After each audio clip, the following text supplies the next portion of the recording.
یو سړی صدقه وکي په عام مسکین نو دته یو اجر میلاوي او چې کله دې صدقه وکي په رشته دار نو دته 2 اجر میلاوي. یو د صدقې اجر شو، یو د رشتې د پالنې اجر شو، نو دته 2 اجرونه میلاوي. نو پکار د چې کسړی صدقه کوي نفلی وي یا واجب صدقه وي چې رشتہ داری محتاج او غریبی نو پکار د چې شروع د خپل رشتہ دار نبی کریم صلی الله علیه وسلم خپل یو پیره او فرمایل وی د عباس رضی الله تعالی عنہ په ځای به زکات زور کو،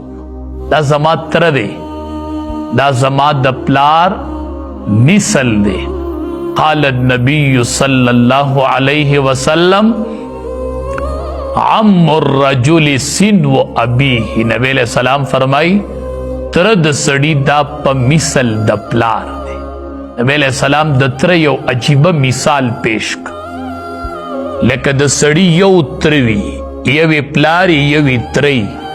نو د دواړو جهادو سردار او فرمایل وی د دې مثال داسې دی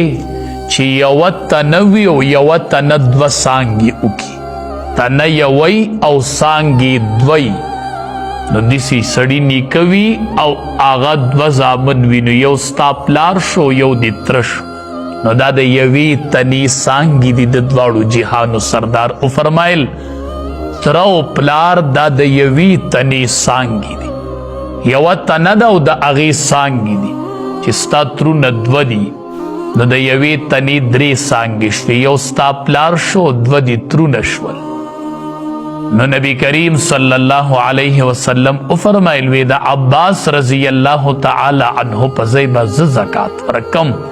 دا زما تر دی او دا زما د پلار شاخ دی. نو رشتہ دار ته وی ورکړه کوئ، کوشش دا کوئ چې کستا حق چاته پاتې شي خیر دی، خو چې پتا د چا حق پاتې نشي. مونږ اخرت یاد نه ساتو، که مونږ اخرت یاد ساتلې نو مونږ به دا فکر کو چې په ما د چا حق شته که نه، ځکه قبر کې چې تا کیدي نو ستا نه دا تپوس نه کوي چې ستا پلانکي ته حق و تا ته هغه ولې نه اخیست، تا ولې خپل حق پرېښی دی، ستا نه به تپوس کیږي چې په تا د پلانکي حق و تا هغه ولې نه دی ورکړی. زمونږ اخرت نه دی یاد، کنې دې عدالت ته وخیږئ، دا وکلا ټول کېنوئ وکیلان